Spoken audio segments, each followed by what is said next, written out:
Bonjour à tous et bienvenue au troisième webinaire organisé par France Cyber Maritime qui s'intitule Bug Bounty, quel apport et quel retour d'expérience de Battleship. Pour me présenter rapidement, donc je m'appelle Anne-Justine Dion, je suis chef de projet cyber au sein de l'association France Cyber Maritime et je serai accompagnée tout au long de ce webinaire de Clémence Petitot, notre responsable de communication, qui gérera le suivi des questions que vous pourrez soulever tout au long du webinaire dans le chat sur la partie de droite de votre écran. Alors, pour vous présenter rapidement l'association ou représenter l'association pour ceux qui nous connaissent déjà, France Cyber Maritime est une association loi 1901 qui a été créée le 17 novembre 2020 à la suite des conclusions rendues par un groupe de travail public-privé piloté par le secrétariat général de la mer, le SGMR. L'association a 2 missions principales. La première, c'est celle d'accroître la résilience du monde maritime et portuaire face à la menace cyber. Et donc, ça se traduit par l'opération du MCERT, le Maritime Computer Emergency Response Team, qui offre à la fois des services d'information aux opérateurs du secteur, mais également des services d'assistance en cas d'incident cyber.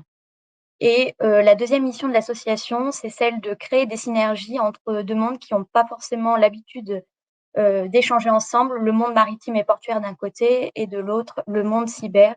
Et donc, dans l'objectif in fine de développer des solutions de cybersécurité qui correspondent aux besoins du secteur.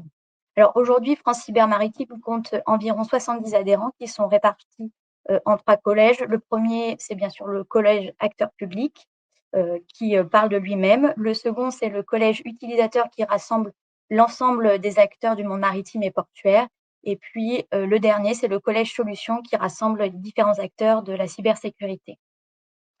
Et donc, dans la perspective, voilà, de remplir l'une de nos missions qui est de développer des synergies entre les acteurs du monde maritime et ceux de la cybersécurité, eh bien, France Cyber Maritime a lancé en octobre dernier sa série de webinaires intitulée Cap sur la cyber pour proposer chaque mois un webinaire concret et factuel qui permet d'aborder un sujet de manière assez complète puisqu'on aborde d'abord les besoins du monde maritime et portuaire par rapport au sujet abordé et puis après, on aborde plutôt la partie solution.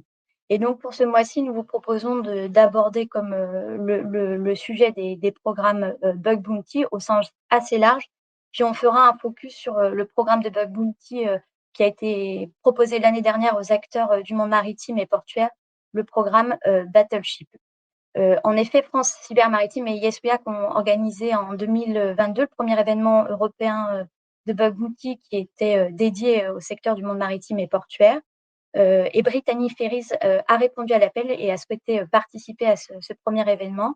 Et ainsi, il a soumis pendant 48 heures l'un de ses systèmes d'information à une communauté de hackers éthiques réunis par ISWIAC afin de rechercher les vulnérabilités de son système et de les faire corriger par la suite. Et donc, l'objectif de ce webinaire, c'est à la fois de présenter le concept, de vous présenter le concept et les apports du Bug Bounty, de partager le retour d'expérience de Brittany Ferries par rapport à Battleship et de vous présenter également l'édition 2023 de Battleship puisque on vous propose de renouveler l'expérience. Pour ce webinaire, je serai accompagnée de monsieur Selim Jaffar, Head of Customer Success de YesWeHack. Bonjour et bienvenue, monsieur Jaffar. Bonjour. Je vous laisse vous présenter et présenter également YesWeHack. Oui, bien sûr. Donc, je suis Selim Jaffar, je suis le responsable de l'équipe accompagnement client chez YesWeHack. Donc, mon équipe et moi-même, on est en charge de guider tout type d'organisation dans la mise en place, la mise en œuvre de leur programme de Bug Bounty, dans l'évolution, l'animation et le suivi de ces programmes pour en tirer aussi le meilleur parti et répondre à leurs objectifs en termes de tests et de sécurité. YesWeHack, nous sommes donc une plateforme qui permet à des organisations de faire des programmes de bug bounty, mais pas seulement, mais je vais passer les autres sujets qui sont la VDP notamment. Et donc, nous mettons en relation ces organisations à l'international avec une communauté de plus de 45 000 chercheurs, eux aussi installés partout dans le monde. Et donc, nous mettons à disposition une plateforme qui permet de gérer l'interaction entre les chercheurs et les organisations, et avec bien sûr toutes les fonctionnalités qui s'ensuivent pour pouvoir capitaliser un maximum sur les remontées et les vulnérabilités qui sont identifiées par ces chercheurs. Très bien, merci. Et je serai également accompagnée de monsieur Yann Frens, RSSI de Brittany Ferries, pardon. Bonjour et bienvenue, monsieur Frens. Je vous laisse la parole également pour vous présenter et présenter Oui, votre compagnie. bonjour à tous. Donc je suis Yann Frens, RSSI de Brittany Ferries. Alors Brittany Ferries, c'est une compagnie maritime, hein, donc française, qui a fêté ses 50 ans l'année dernière et qui opère des traversées entre 4 pays, la France, le Royaume-Uni, l'Irlande et l'Espagne. Donc avec une flotte actuelle de 10 navires qui sont tous sous pavillon français. Et on transporte environ 2 millions de passagers par an entre ces différents pays. Très bien. Eh bien, sans plus attendre, je vous propose de rentrer dans le vif de ce webinaire. Monsieur Jaffar, en préambule, est-ce que vous pourriez nous démystifier un peu la notion de bug bounty et nous présenter ce qu'est, de manière assez pédagogique, ce qu'est un bug bounty et les grands principes de fonctionnement? Bien sûr, pour ça, je vais ouvrir un petit PowerPoint juste pour soutenir ces explications, si j'arrive à le trouver. Et je pense qu'on sera bon comme ça. Voilà, si vous pouvez juste me confirmer que le partage fonctionne bien. C'est parfait, on voit l'écran. Donc, je rassure tout le monde, je ne vais pas partir dans une longue présentation barbante. J'ai essayé d'être aussi peu scolaire que possible pour justement vous démystifier ce qu'est le bug bounty et vous l'expliquer en quelques termes assez simples et pratiques.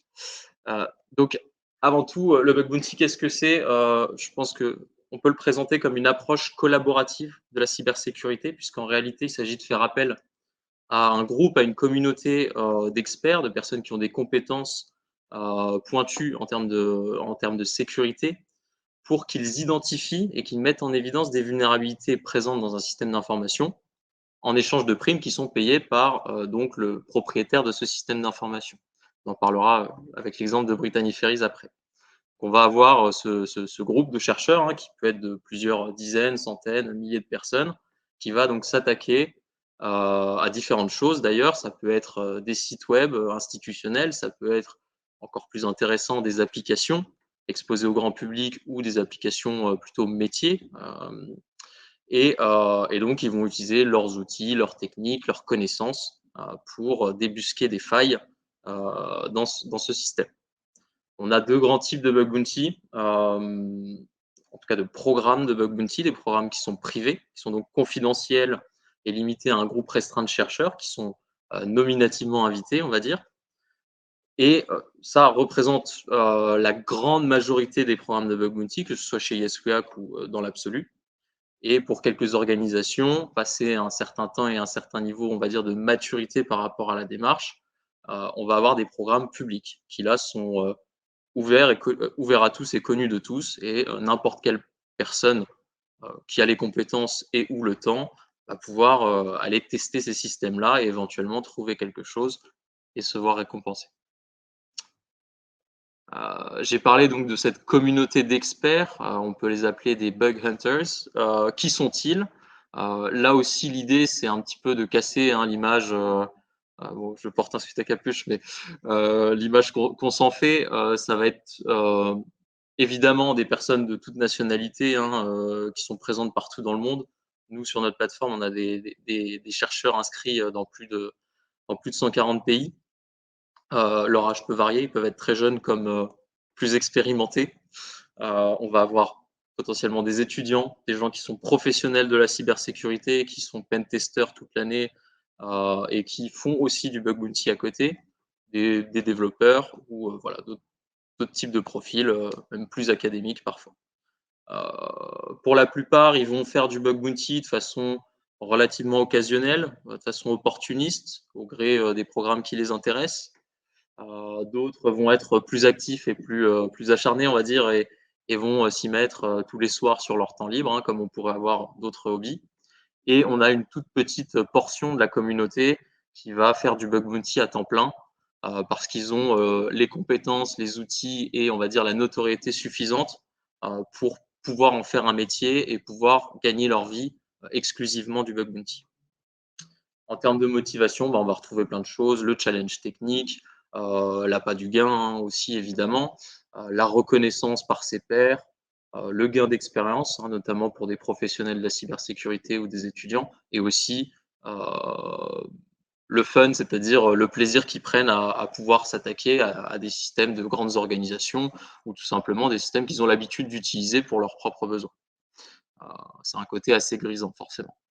Et en termes de qualité, pour être un bon chasseur, ça va être la persévérance, évidemment, un petit peu de flair, beaucoup d'expérience et d'expertise, de la veille, forcément, puisqu'on est sur des sujets qui évoluent tout le temps, et parfois un petit peu de chance. Pour rassurer aussi le public présent aujourd'hui, pour participer à un programme de bug bounty sur la plateforme Yes We Hack, il faut obligatoirement se soumettre à une vérification d'identité qui est faite par un tiers avec lequel on travaille sur ce sujet-là. Donc voilà, quand vous lancez un programme de bug bounty sur Yes We Hack, vous n'avez pas affaire à des inconnus sur qui on ne sait rien. Ce sont des gens qui n'ont a priori rien à cacher et qui font vérifier leur identité. Et puis derrière, sur des programmes privés, on va avoir une sélection qui va se faire en fonction de leurs compétences, de leur professionnalisme et de toutes les preuves qu'ils ont faites sur potentiellement d'autres programmes. Alors volontairement, un slide un petit peu choquant pour réveiller tout le monde. D'abord, ce que le bug bounty n'est pas, ce n'est pas un assaut non maîtrisé sur votre système d'information. On ne lâche pas une horde de chasseurs pour venir mettre à feu et à sang votre système d'information. Non, au contraire, ce que le bug bounty est en réalité, c'est plutôt une collaboration et un partage de connaissances et de compétences qui va se faire entre ces personnes et les membres de votre organisation. Il y a plein d'exemples, enfin j'en ai plein en tête en tout cas, de chercheurs qui, voilà, à force, puisque les programmes peuvent durer des années, dans certains cas, qui vont créer une relation aussi avec l'organisation qu'ils testent. Et de tout ça naissent des échanges, du partage de connaissances sur les sujets qui sont ceux évidemment de la sécurité et de la découverte de failles. Alors, pour que tout ça se passe bien, comme je l'ai présenté, tout part de ce qu'on va appeler un programme dans lequel on va définir ses objectifs en termes de tests. Donc, c'est ce qu'on voit à gauche, c'est concrètement ce que vous voulez sécuriser, ce que vous voulez que les chercheurs testent activement.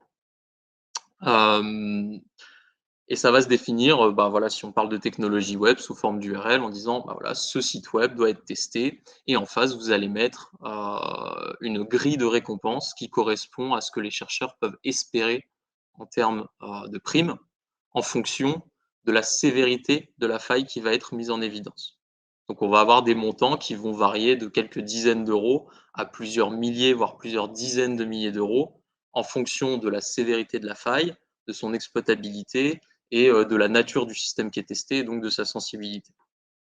À droite, on voit aussi qu'on a des règles qui sont présentes dans la majorité des programmes, des règles qui vont cadrer ce que les chercheurs ont le droit de faire et de ne pas faire pendant leurs tests.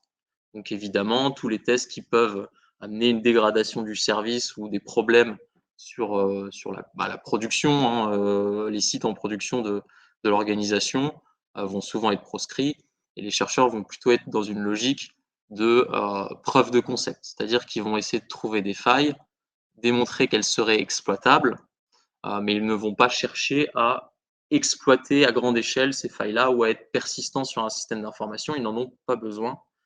Démontrer l'existence de la faille et l'impact potentiel va généralement suffire à prendre connaissance et conscience de la vulnérabilité à corriger et donc aussi de la récompense qui peut être offerte à la clé.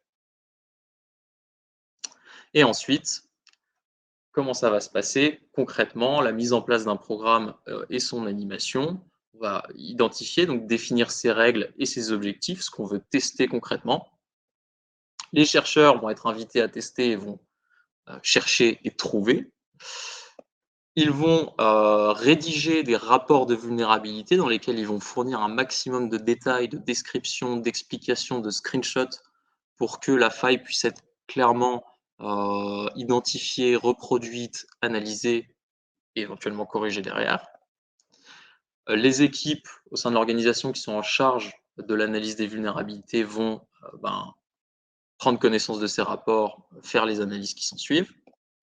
Et comme je l'ai dit avant, en fonction de la faille et de sa criticité, remercier le chercheur et lui verser une récompense.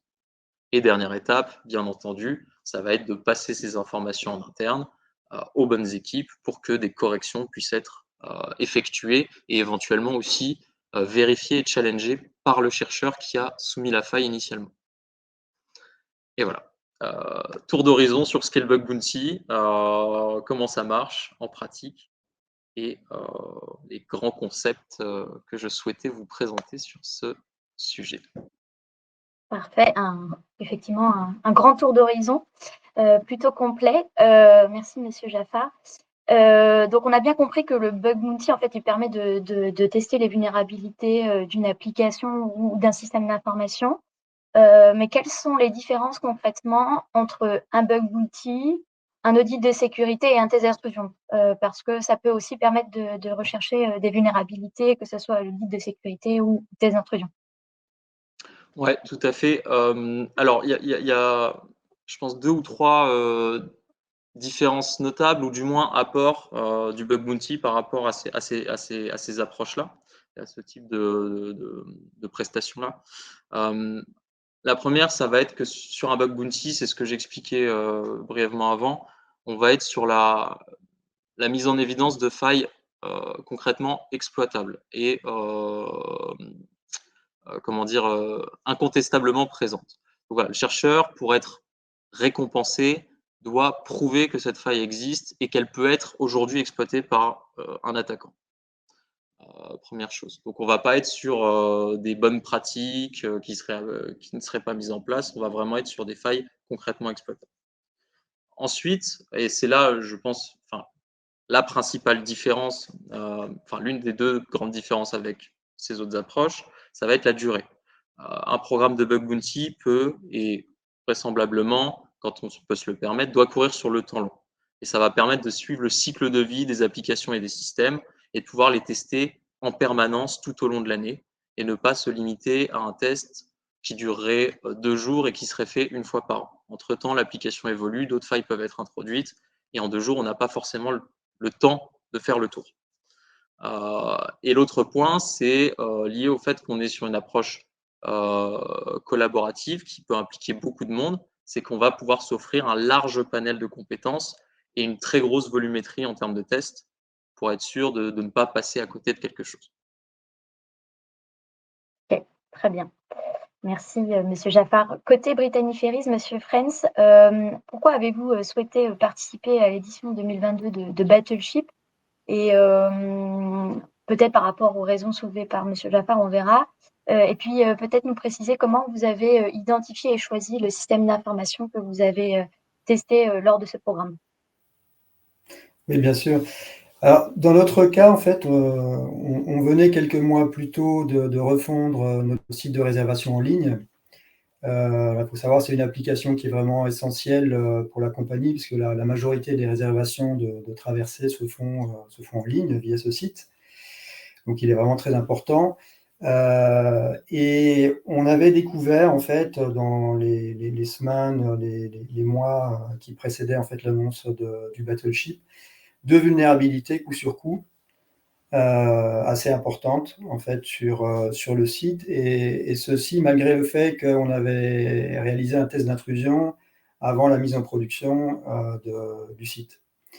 Donc on avait un peu d'inquiétude sur le niveau de sécurité de ce site. Et donc lorsque France Cyber Maritime nous a parlé de cet événement et nous a proposé de participer, on s'est dit que ça pouvait être vraiment un moyen très intéressant d'évaluer la sécurité de l'application, même si c'était quelque chose qui était totalement nouveau pour la compagnie.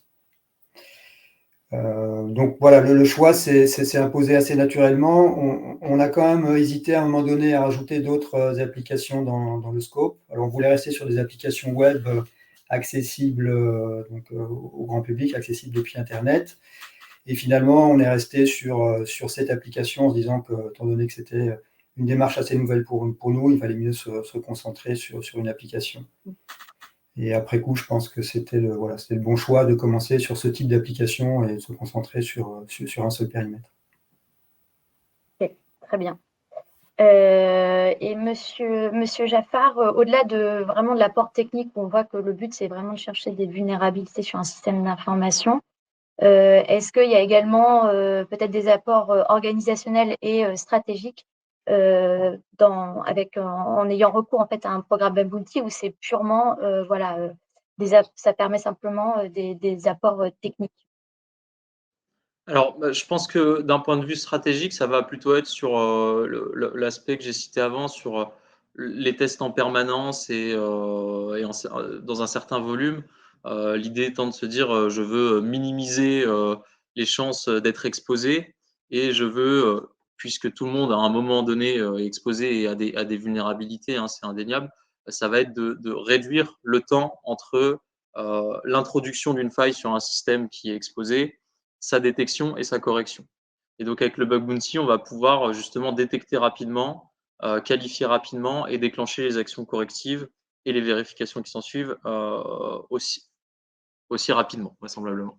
Après, d'un point de vue organisationnel, l'apport qu'on peut constater, enfin que moi je constate vis-à-vis des organisations qui ont mis ça en place il y a plusieurs mois ou plusieurs années, c'est la mise en place progressive d'une véritable organisation, on va dire, DevSecOps, qui implique du coup différents acteurs au sein de l'organisation et qui, du fait de ces remontées fréquentes de vulnérabilité, capitalisent dessus et mettent en place justement certains processus, certains workflows, certaines interactions entre des équipes qui habituellement se parlaient pas ou peu, pour pouvoir traiter ces remontées-là. Et donc, voilà, ces organisations gagnent en maturité finalement sur ce sujet DevSecOps, notamment par la mise en place du bug bounty. Très bien. Ça va accompagner finalement cette démarche-là. Oui. Et du côté Brittany Ferries, Monsieur Frenz, quel a été votre retour d'expérience concernant votre participation au programme Battleship? Qu'est-ce que ça vous a apporté, que ça soit en interne de votre compagnie, mais aussi vis-à-vis de l'extérieur, des parties prenantes de votre écosystème? Alors, je dirais que la première chose que ça nous a apporté, c'est que ça a permis de nous rassurer sur la sécurité, le niveau de sécurité de notre application, dans la mesure où, alors évidemment, il y a des vulnérabilités qui ont été découvertes, mais pas de vulnérabilité critique. Globalement, le niveau de sécurité de l'application a été jugé plutôt bon par les hunters. Donc, on était très satisfait de ce résultat-là. Alors, ça a permis évidemment de corriger les vulnérabilités qui ont été découvertes, qui ont été intégrées dans les backlogs de développement, et puis corrigées en fonction de leur criticité. Ce qu'on peut dire aussi en termes de bilan, de retour d'expérience, c'est qu'on a trouvé que le rapport en fait entre coût et efficacité était très très bon, en particulier quand on le comparait par rapport aux tests d'intrusion. On avait l'habitude de faire des tests d'intrusion. Donc c'était vraiment, en tout cas sur cet événement, en faveur du bug bounty. Et puis il y a un point aussi qu'on n'avait pas forcément anticipé, c'est le fait que ça a été vraiment apprécié par les équipes de développement interne. Le côté interactif, collaboratif en fait, du bug bounty, le fait que ce soit un événement live, qu'il y ait de l'interaction avec les hunters en temps réel pendant les 2 jours. Et ça permet en fait aux devs de comprendre en fait comment pensent les attaquants, quelles techniques ils vont mobiliser. Et puis de les sensibiliser aussi sur le fait que des petites erreurs de coding, des petites mauvaises pratiques ou des erreurs de configuration peuvent être facilement exploitées à des fins malveillantes. Donc il y a cet aspect justement collaboratif qui permet de sensibiliser les devs et qui est vraiment un gros plus aussi du bug bounty par rapport au test d'intrusion. Ou qui est plus en fait une démarche top-down où on commande, on définit un scope et puis après on reçoit un rapport. Donc voilà. Et puis après, le dernier élément par rapport effectivement à la communication, c'est que voilà, on s'est tout de suite dit que ça pouvait être intéressant de communiquer sur notre participation à cet événement parce que voilà, ça pouvait effectivement donner confiance en fait à nos clients, nos partenaires, montrer que la compagnie faisait de la cybersécurité un enjeu majeur. Très bien, merci beaucoup, Monsieur Frenz. Monsieur Jaffar, alors c'est vrai que souvent on pense que les programmes Bounty, c'est destiné principalement aux grandes entités ou aux entités qui ont un niveau de maturité cyber assez conséquent. Qu'en est-il réellement? Est-ce que des plus petites structures peuvent participer à ce type de programme? Des plus petites structures ou éventuellement des structures un peu moins matures? Est-ce que ce sont des choses qui seraient compatibles pour ces entités-là? Oui, je pense que c'est une idée reçue. Nous, on travaille avec des organisations de toute taille et aussi de tout niveau de maturité. C'est-à-dire qu'on peut avoir des petites organisations avec une très forte maturité sécurité et l'inverse et à peu près toutes les combinaisons envisageables. Donc oui, c'est possible. Et c'est rendu possible, on va dire, par la flexibilité de ce modèle-là. Quand je l'expliquais plus tôt, ben, les grands, comment dire, les aspects importants d'un bug bounty, ça va être qu'est-ce qu'on teste. Donc, on peut être plus ou moins restrictif sur les applications qu'on va soumettre au test, combien on paye. Donc, on peut adapter les montants de récompenses qu'on va proposer, soit à son budget, si on est une petite structure qui a un budget limité, ou plutôt au niveau de maturité de ce qu'on teste.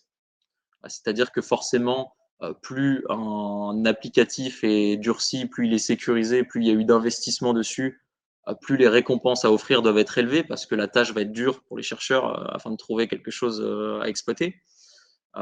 Donc, avec ce modèle, on peut justement organiser un programme autour d'un besoin, autour d'un budget, autour de certaines contraintes. Et ça, c'est typiquement mon rôle et celui de mon équipe, c'est d'identifier ces enjeux, ces contraintes, ces niveaux de maturité pour dimensionner le programme en fonction de ça. Et ça passe aussi par un dernier aspect que j'avais pas mentionné, par le nombre de personnes qu'on va impliquer côté chercheur. Parce que plus on va inviter de chercheurs, plus il y aura de participants, plus il y aura de remontées, et donc potentiellement, plus ça génère de charges de travail derrière en termes de correction, en termes d'analyse, etc. Et en termes de budget. Donc tout ça, ça peut se lisser dans le temps et on peut y aller étape par étape sans se retrouver submergé de rapports qui finalement ne sont pas gérables et créent des tensions, des frustrations, soit sur l'aspect budget, soit sur l'aspect temps consommé au niveau des équipes, notamment au niveau des équipes de dev qui ont déjà beaucoup d'autres choses à faire généralement. Donc si on commence à leur dire qu'ils vont être occupés à corriger des bugs pendant 3 semaines, si ce n'est plus, ça va pas forcément prendre beaucoup en termes d'engagement et de succès au sein de l'organisation. Donc voilà, tout ça se module finalement. Très bien. Et d'un point de vue un peu plus pratique, comment on prépare une participation à un bug bounty? Et puis les grandes étapes, vous nous les avez données, mais peut-être préciser un peu plus les éléments attendus pour la préparation et le déroulé du bug bounty. Est-ce que vous attendez également de la part des entités participantes, éventuellement la mise à disposition de ressources, ce genre de choses? Alors, comment on prépare un bug bounty? D'abord en identifiant ce qu'on a comme actif exposé, en faisant éventuellement le tri parmi ceux-là pour identifier ceux qu'on veut tester. Ça peut être les choses les plus exposées, les plus critiques pour l'entreprise. On va dire sélectionner ce qu'on veut tester.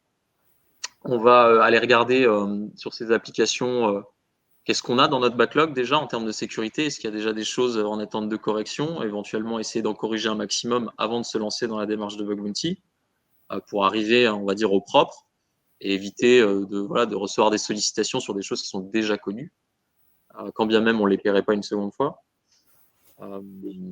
Et puis, on va préparer les conditions de ces tests c'est-à-dire est-ce qu'on va tester ça sur un environnement de production, donc le site qui est accessible à tous.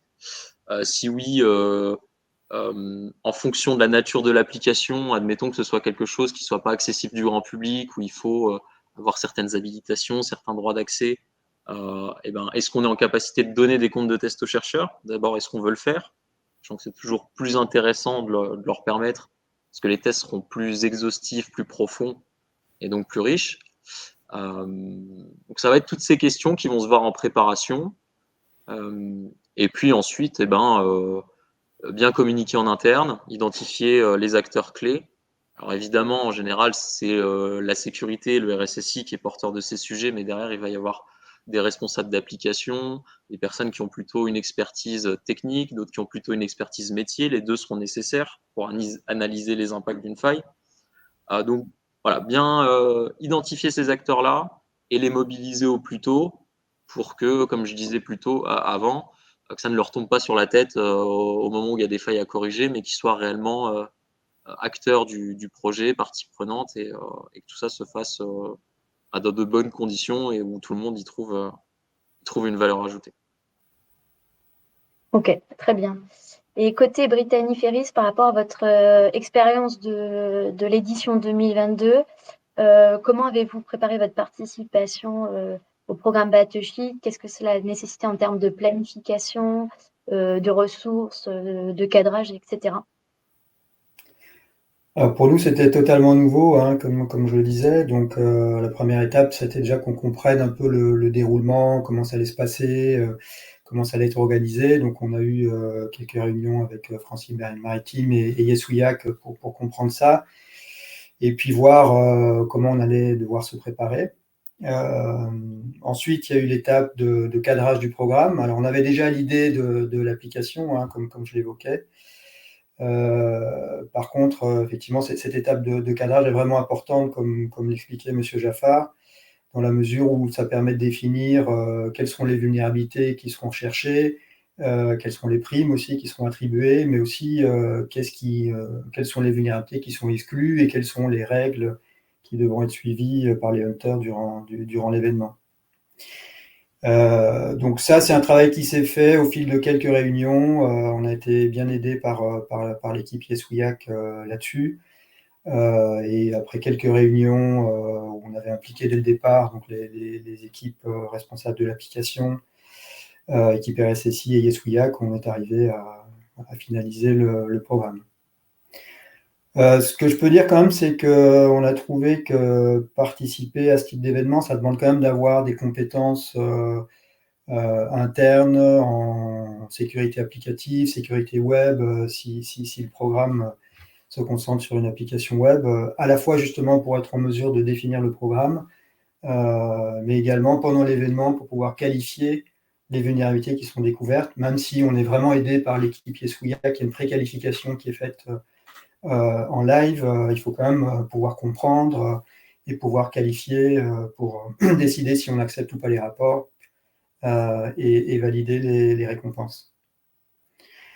Voilà, et donc une fois tout ce travail fait, il a fallu se rendre tous disponibles pendant les 2 jours, hein, parce que ça nécessitait quand même d'être disponible à 100%, donc à la fois l'équipe applicative, RSSI, et puis on impliquait aussi la production pour qu'elle soit donc évidemment informée de l'événement, parce qu'on a fait les tests directement sur l'environnement de production. Donc voilà, en quelques mots, comment on a préparé cet événement côté Brittany Ferries. Et est-ce qu'au sein de Brittany Ferries, vous aviez des réserves avant de participer au programme Bug Bounty qui ont pu être levées grâce à l'édition 2022 peut-être? Est-ce que vous aviez des craintes particulières ou pas? Alors je dirais que même si c'est totalement nouveau, on a tout de suite vu que ça pouvait être intéressant, et donc ça a été accueilli assez positivement dès le départ.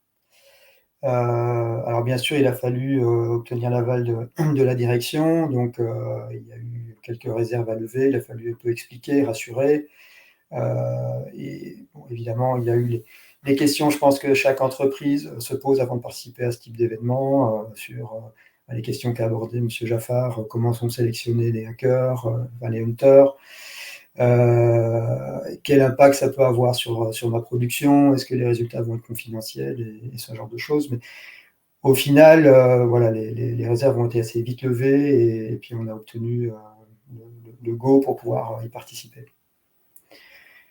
Et donc, bah, comme vous l'avez compris, le bilan était très, très positif pour nous. Donc là, on a décidé à l'issue de ça de pérenniser un peu ce type de démarche et d'intégrer en fait le bug bounty dans notre plan d'audit annuel en complément en fait, de méthodes plus traditionnelles d'audit.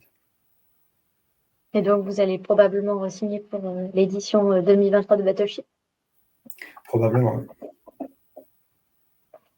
Parfait. Bon, on vous présentera un peu plus tard l'édition 2023 pour vous présenter différentes modalités. Parfait. Ben, merci beaucoup, messieurs, pour cet échange. Je vous propose peut-être de parcourir les questions qui ont pu être soulevées dans le chat pendant notre échange. Alors, je vois Monsieur Gilles Armand de Silla qui a posé la question suivante. Qui s'occupe des phases de remédiation, YesLIAC ou un tiers? On en a un peu parlé au cours de notre échange, mais peut-être Monsieur Jaffar pour préciser. Oui, bien sûr. Sur les phases de remédiation, ça va être l'organisation qui porte le système et qui se fait tester dans le cadre du programme, qui va mettre en œuvre ce qu'il faut pour corriger ses propres failles. Après, le rôle de YesWhack, ou plutôt celui du chercheur, va plutôt intervenir dans éventuellement parfois la mise en évidence de certaines pistes de remédiation par rapport à une faille donnée, du type, voilà, vous avez cette faille, généralement ça se corrige bien par telle ou telle mesure. Et ensuite, dans la vérification de la correction qui a été faite. Donc, souvent, les organisations vont redemander aux chercheurs de retester sa faille, sa vulnérabilité, une fois que le correctif a été livré, pour être sûr qu'on a bien éliminé ce risque. Ok, très bien. Je suis pas sûre qu'on ait d'autres questions à ce stade dans le chat. Enfin, en tout cas, n'hésitez pas à les poser. Là, on a une petite dizaine de minutes devant nous pour une session de questions-réponses. Moi, de mon côté, j'avais quelques questions complémentaires. Peut-être pour vous, Monsieur Jaffar, encore, comment s'assurer que les hackers éthiques respectent le périmètre qui a été défini au préalable avec l'entité participante? Alors, d'abord parce qu'ils y sont obligés. Donc ça fait partie évidemment des termes sur lesquels ils s'engagent, hein, en s'inscrivant sur notre plateforme et en participant à des programmes avec nos clients. Ensuite, parce que le non-respect de ces règles-là, ils exposent à certaines choses, notamment au fait de perdre des points. Il y a tout un système de classement et des chercheurs. Donc s'ils commettent ce genre d'impair, ils vont perdre des points, ils vont être moins visibles, ils vont être moins invités à d'autres programmes privés exclusifs.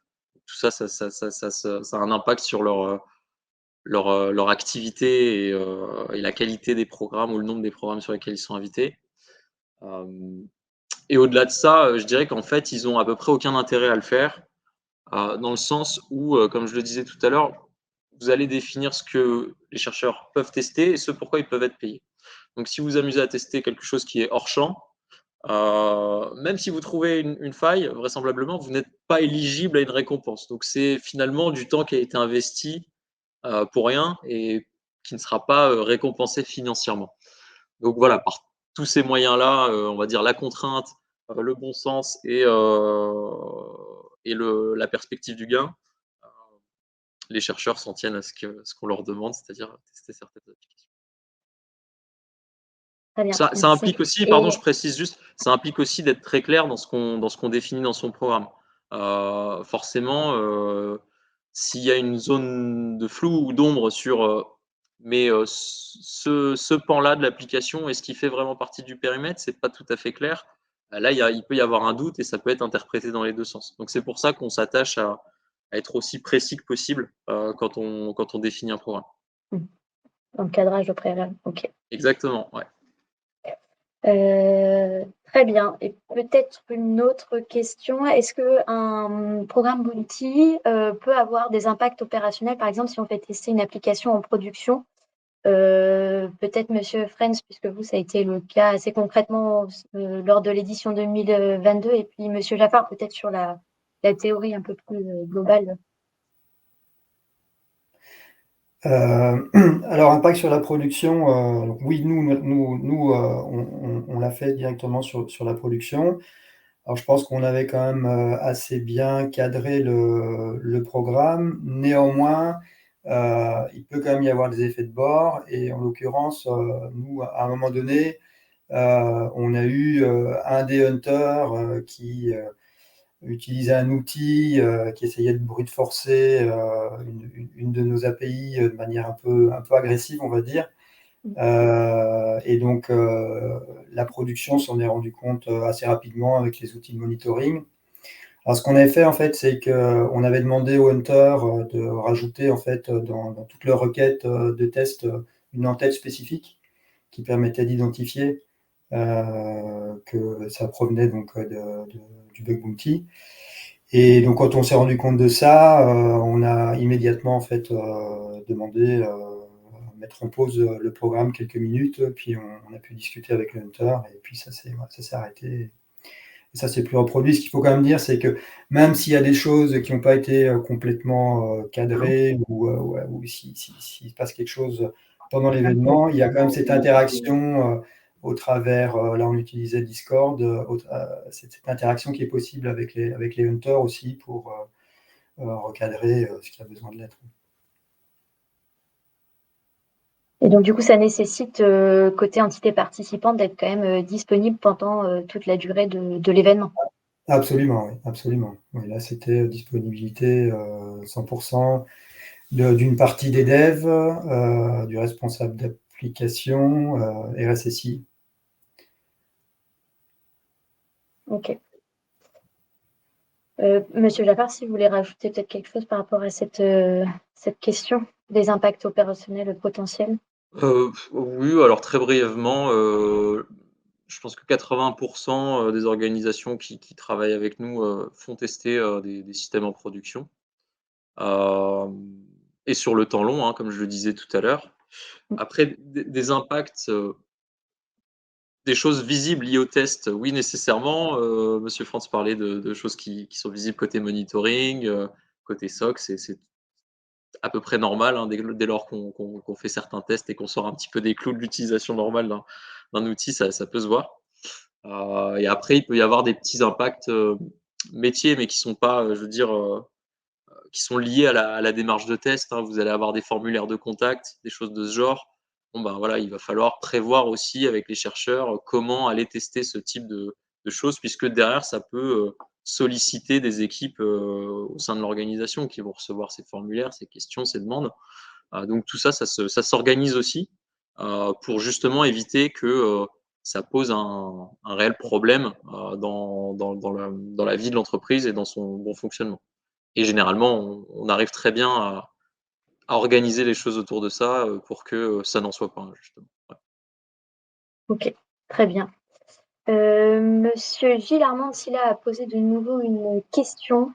Est-ce que les entreprises ont des craintes particulières sur l'exposition de leur SI à une communauté de hackers éthiques dont le profil n'est pas nécessairement connu? Est-ce qu'il existe des systèmes de protection et de monitoring proposés par YesWeHack? Alors, est-ce qu'ils ont des craintes? Oui, je pense que c'est souvent le cas et c'est normal, vu que c'est un sujet qui, pour ces organisations-là, est nouveau. Hem Et effectivement, parce qu'on invite concrètement des personnes à nous attaquer, ça peut faire un peu peur. Après, comme je le montrais dans ma slide un petit peu provoque tout à l'heure, l'idée c'est pas justement, hein, d'aller, perturber ou casser le système en question.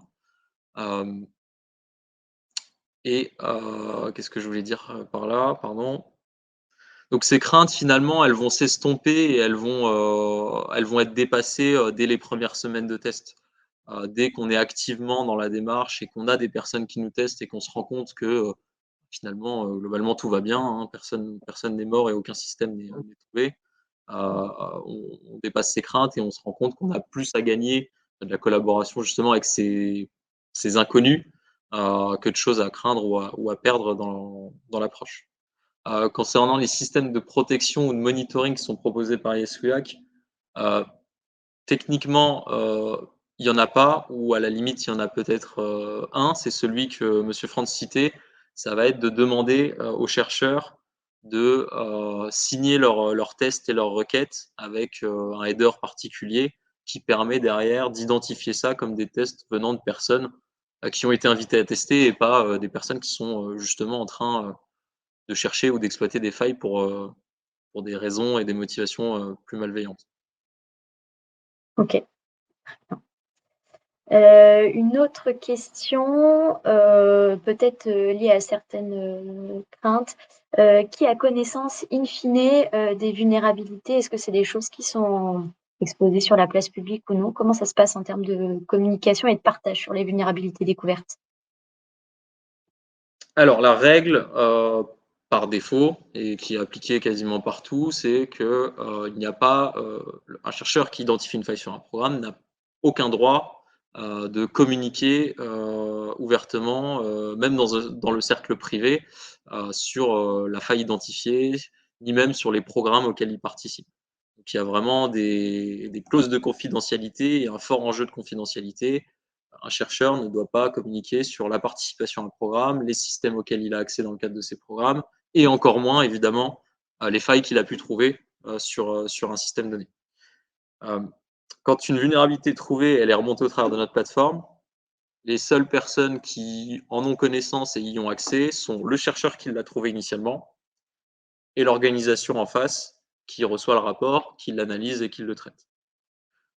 Éventuellement, si l'organisation fait appel à YesWeHack pour faire de la qualification de vulnérabilité, comme le mentionnait monsieur Franz, dans ce cas-là, évidemment, nous aussi, on a accès à ces détails-là, mais seulement quand on y a été invité. Très bien. Je pense que ça rassurera, certaines personnes, qui nous regardent aujourd'hui. Très bien et puis peut-être une dernière question avant de passer ensuite à la présentation de l'édition 2023 de Battleship.